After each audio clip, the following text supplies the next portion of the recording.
Selamat pagi sahabat Drunska, bagaimana kabarnya hari ini? Kami doakan selalu sehat ya. Jumpa kembali dengan Christina dalam acara Bincang-Bincang sama Doi, Dr. Unkadang Sapi Solo yang selalu hadir di tengah-tengah sahabat Drunska setiap hari Sabtu pukul 10 pagi. Disiarkan langsung dari ruang PKRS Rumah Sakit Dr. Unkadang Sapi Solo. Bincang-Bincang sama Doi kali ini kembali menghadirkan perbincangan seputar kesehatan yang inspiratif dan kaya akan informasi bagi sahabat Drunska sekeluarga, yang tentu saja hanya ada di Instagram @drunska. Nah, sahabat Drunska, awal bulan Mei 2022 yang lalu, Indonesia dan beberapa negara di dunia dikejutkan dengan kemunculan tiba-tiba kasus hepatitis akut dan misterius. Nah, bincang-bincang doi hari ini akan mengajak sahabat Drunska sekalian untuk mengetahui lebih lanjut mengenai seputar penyakit hepatitis dan bagaimana cara pencegahannya. Dan saat ini Christina sudah bersama dengan Dr. Trianta Yuli Pramana, spesialis penyakit dalam, gastroenterohepatologi, Fellow of Indonesian Society of Internal Medicine, dokter spesialis penyakit dalam Rumah Sakit Dr. Unkadang Sapi Solo. Nah, selamat datang kembali dokter di Bincang-Bincang sama Doi Sabtu ini. Selamat datang. Bagaimana kabarnya hari ini, Dok? Alhamdulillah sehat selalu. Alhamdulillah ya, dan Dok. Berbahagia. Selalu sehat dan berbahagia ya, Dok ya. Alhamdulillah, iya. Mungkin bisa disapa juga, Dok, sahabat Drunska yang sedang bergabung hari ini, Dok. Ya, selamat pagi sahabat Drunska semuanya, salam bahagia. Dan kebetulan di bulan Juli yang kemarin itu tanggal 28 Juli juga dicanangkan sebagai World Hepatitis Day, selain di bulan Mei muncul kasus yang misterius ya, sehingga memang bincang-bincang hepatitis ini klop sekali ya Mbak ya, dengan momentum itu ya, Dok ya. Jadi ikut mendukung adanya World Hepatitis Day, dan juga maka pada pagi ini kita membahas lebih lanjut tentang hepatitis ya, Dok ya. Iya. Jadi ini juga meriahkan untuk peringatan World Hepatitis Day Juli lalu ya, Dok. Betul. Ya. Iya, gitu Pak Kris. Oke, terima kasih, Dok. Mungkin bisa sahabat Drunska juga yang ada di rumah bisa ikut berpartisipasi juga dengan share, like, dan memberikan komentar atau pertanyaan seputar hepatitis, tema yang kita perbincangkan hari ini. Dan selain berkesempatan dijawab langsung oleh Dr. Tri Yuli, akan ada juga giveaway menarik buat sahabat Drunska yang beruntung. Langsung aja ya, Dok, kita mulai perbincangan seputar penyakit hepatitis hari ini ya, Dok. Iya, makasih Pak Kris. Ya, jadi sahabat Drunska sekalian, kita tahu bahwa hepatitis itu terjemahnya sebenarnya adalah adanya peradangan di hepar. Jadi tis ini mewakili kata radang ya. Jadi misalnya radang sendi artritis gitu ya. Kemudian karena liver itu hepar, makanya hepar yang atau liver yang meradang, hepar yang meradang, hepatitis. Sehingga hepatitis ini adalah suatu kondisi peradangan hati. Peradangan hati itu sendiri bisa akut ya, akut itu ya kondisinya ya, keluhan-keluhannya nemen, klinisnya nemen, mata menjadi kuning gitu, muta, dan bisa juga menjadi kronik. Kronik di sini sering-sering malah tidak bergejala begitu Pak Kris, jadi hepatitis gitu ya. Nah, hepatitis sendiri Pak Kris itu penyebabnya bisa infeksi, bisa non infeksi ya. Nah, kalau yang disebut misterius tadi itu ya karena tidak ditemukan penyebabnya. Kalau radangnya itu ditemukan penyebabnya, ya penyebabnya misalnya oleh karena infeksi, itu bisa karena virus, bisa karena bakteri, ya. Kemudian yang non infeksi itu banyak, bisa karena obat-obatan Mbak Kris, kemudian bisa karena alkohol, bisa karena non alkohol, jadi gangguan metabolisme yang orang-orang gemuk gitu semakin populer ya. Pada waktu kita dilakukan USG kemudian ditemukan fatty liver gitu.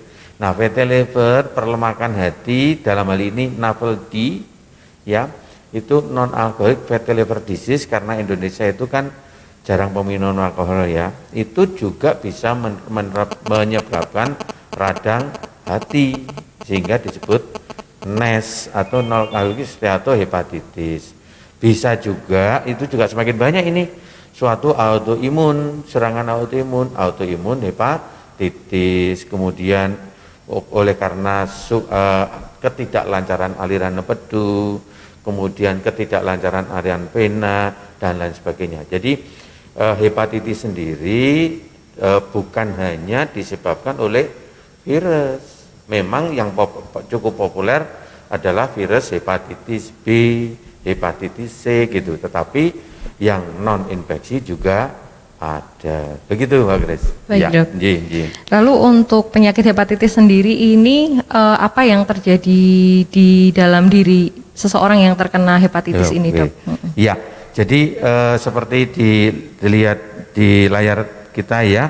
Jadi penyebab tadi kota-kota itu kan penyebabnya ya, penyebabnya bisa virus, HPV, hepatitis B dan C itu yang paling populer, bisa alkohol, bisa kegemukan itu yang paling populer ya. Nah, apabila terjadi hepatitis, kemudian hepar kita meradang, meradang, karena liver itu merupakan organ tubuh yang cukup besar dan fungsinya banyak di dalam tubuh kita, maka bisa menyebabkan gangguan-gangguan di dalam tubuh kita ya. Kalau kejadiannya akut banyak, akhirnya muncul menjadi sakit kuning, mual, muntah dan seterusnya. Tetapi kalau kejadian pelan-pelan ya, pelan-pelan dan kadang-kadang tidak kita rasakan, maka liver bisa mengalami perubahan pelan-pelan yang tadinya normal gitu menjadi sirosis dan bisa muncul komplikasi Mbak Grace gitu ya, gitu. Mungkin buat untuk yang awam, Dok, untuk sitrosis ya, Dok ya. Sirosis itu apa ya, Dok? Ya. Nah, ini kalau sirosis ini bisa kita lihat di gambar sepintas ya. Jadi keluhan belum tentu ada keluhan. Kalau tidak ada keluhan, kita tidak terasa, tetapi ternyata liver kita ada gangguan ya, itu bisa menjadi semakin tahu-tahu sebetulnya sih sebetulnya kalau diteliti bukan tahu-tahu. Jadi misalnya ada keluhan seperti sakit mah gitu ya, seperti sakit mah Mbak Grace. Itu dan kita berubah juga, itu mah gitu. Nah, diobati tapi kok nggak sembuh-sembuh, tahu kaki kita ternyata terus menjadi bengkak, perut menjadi besar, kemudian munek-munek muntah ternyata ada darah gitu ya, seperti gambar. Nah, itu sering-sering oleh karena liver sudah terlanjur mengeras menjadi sirosis sehingga terbentuk asites, itu cairan perut yang membesar tadi ya, itu kita nyebutnya asites cerebral. Jadi begitu.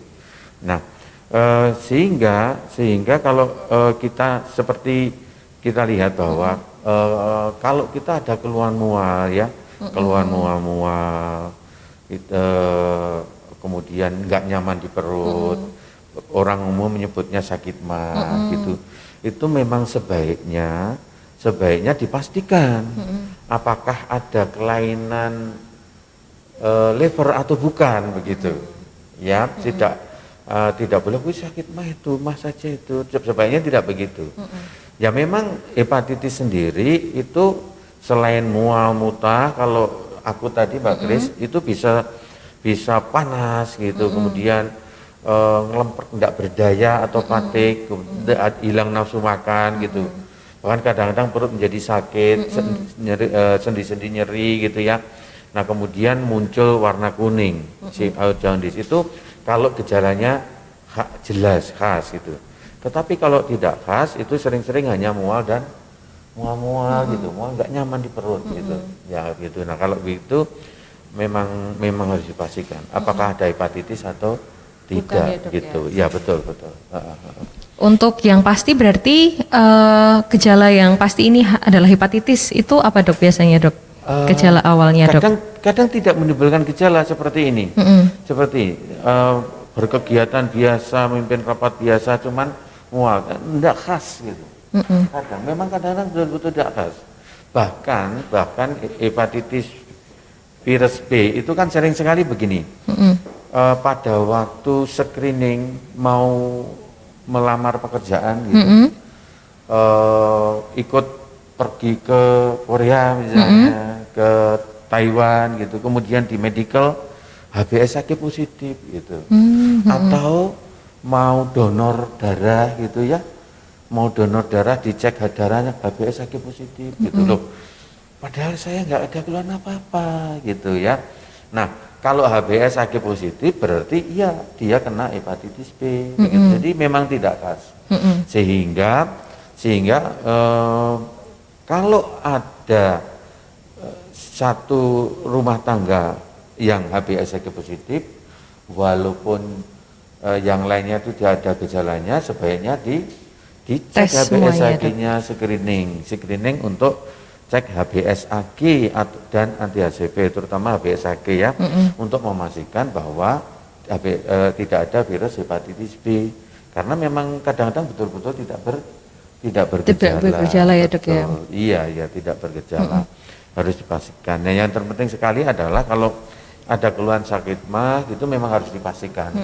Harus dipastikan ya tidak ada hepatitis. Nah, itu menjadi penting sekali.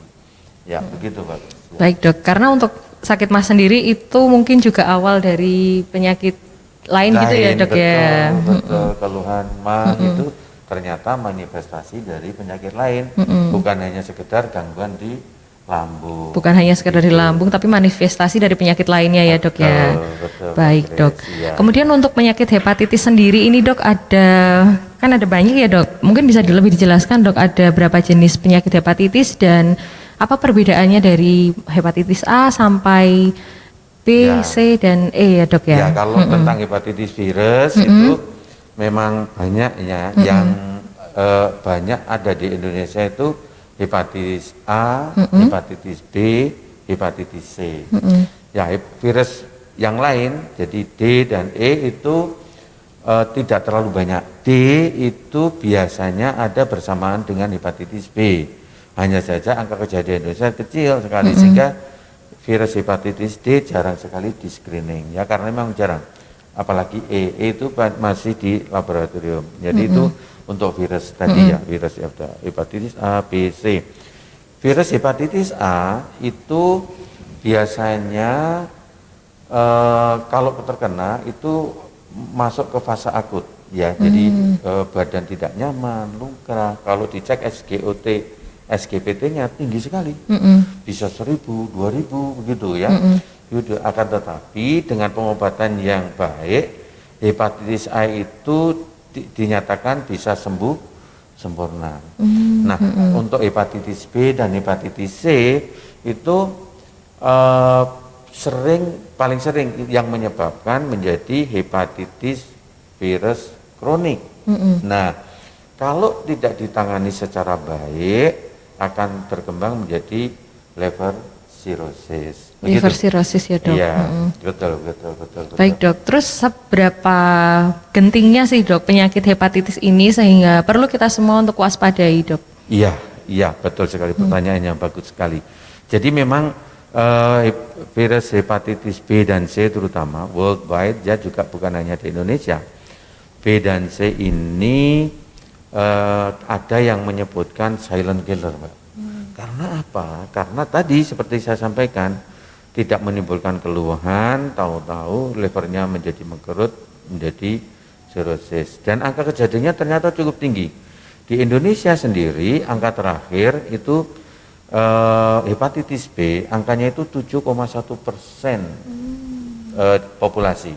Jadi kalau misalnya di Kota Madya Solo itu ada 600.000, maka 7,1%-nya itu hepatitis B-nya positif, begitu ya, positif. Nah kalau di angka secara dunia adalah cukup tinggi juga, ya cukup tinggi, di mana angka kematian cukup tinggi. Jadi seperti ini dirilis oleh WHO ya, itu 1,4 juta manusia meninggal itu setiap tahun oleh karena hepatitis virus, angka yang cukup tinggi ya dok ya. Virus. Hanya saja kabar baiknya adalah jadi kabar baiknya untuk hepatitis C itu dengan pengobatan yang ada sekarang itu angka keberhasilannya cukup tinggi. 90% ya. 90% ya dok ya untuk hepatitis C ya dok. C, bentuk hepatitis C. Nah, dari B dan C itu memang B jauh lebih banyak. C sendiri di Indonesia itu kurang dari 2% angka terbarunya ya. Nah, yang B memang masih banyak begitu. Nah, sehingga kita memang harus cermat sekali dalam hal ini, Mbak, berkaitan dengan pencegahan, ya pencegahan, bagaimana menular itu untuk hepatitis A dan E, hepatitis A itu mudah menular lewat fekal oral, jadi dari makanan dan minuman yang kita minum, itu hepatitis A dan hepatitis E. Dan kalau hepatitis B dan C itu menular lewat darah atau sperma atau cairan tubuh yang lain. Nah, untuk hepatitis A dan B itu ada vaksinnya. Untuk hepatitis A dan B ada vaksinnya ya dok? Ada vaksinnya. Nah, especially hepatitis B. Jadi teman-teman, saudara-saudara sekalian, kalau memang termasuk berisiko tinggi dan belum vaksin hepatitis B, vaksin. Ya. Berisiko tinggi itu di keluarga ada yang hepatitis B positif, sehingga sering bersinggungan, bertemu ya, atau bekerja di sentra-sentra pelayanan kesehatan, itu berisiko tinggi, sehingga kalau belum vaksin, atau dalam profesinya sering ketemu dengan orang-orang yang kita tidak kenal gitu ya, itu jadi punya hepatitis atau enggak, itu sebaiknya juga vaksin. Jadi itu dianjurkan sekali vaksin. Bahkan sebetulnya semuanya yang belum pernah vaksin hepatitis B vaksin. Ya. Kalau untuk bayi sejak tahun 2010 di Indonesia memang sudah ada program vaksin untuk bayi hepatitis B. Jadi kalau kelahiran tahun 2010 ke sini bayi hepatitis B sudah vaksin. Jadi ini untuk pencegahan supaya angka kejadian hepatitis virus itu turun signifikan. Secara signifikan ya dok begitu, ya. Begitu Mbak. Ya. Untuk faktor risikonya berarti apa aja nih dok dari penyakit hepatitis ini dok? Ya, sumber penularan sama. Jadi misalnya adanya yang kena hepatitis B di dalam satu rumah kan penularan. Nah kemudian tempat pekerjaan kita, lingkungan kita gitu. Kalau kita bekerja di sentra-sentra pelayanan kesehatan, dapat kita masuk di faktor risiko. Nah, jadi sesungguhnya karena Indonesia itu endemis hepatitis virus B maupun C, sesungguhnya kita itu hidup di daerah yang berisiko kena hepatitis B, sehingga sering sekali kita ketemu dengan pasien-pasien yang mendadak waktu check up ketemu HbA1c, lah di keluarga enggak ada itu dok, dari mbah, bule, tante enggak ada yang sakit hepatitis B gitu. Makanya saya juga kaget waktu mau donor kok tahu-tahu saya diberitahu HbA1c saya positif. Nah, kenapa begitu? Ya karena kita hidup di daerah yang endemis hepatitis B. Sehingga sesungguhnya kembali lagi bagi sahabat Dronska yang belum vaksin bisa vaksin hepatitis B, dan alhamdulillah di rumah sakit Unkansa itu sudah bisa melayani vaksin hepatitis B. Betul. Jadi monggo datang aja, mau ikut program vaksin gitu, nanti kan bisa dilayani dengan baik. Iya. Nanti bisa hubungi ke rumah sakit saja jika membutuhkan vaksin hepatitis ya dok ya. Dan ini sudah terpantau, sudah banyak sahabat Drunska yang masuk dok, dan sudah memberikan banyak pertanyaan. Mungkin kita bisa bacakan satu persatu juga ya dok ya pertanyaannya ya dok. Sebentar, ini ada pertanyaan dari Meitra.sari, dok, pemeriksaan apa saja yang bisa dilakukan untuk mendeteksi dini gejala hepatitis, dok? Jadi untuk mengetahui seseorang terkena hepatitis itu apa yang harus mereka lakukan, dok? Iya, betul.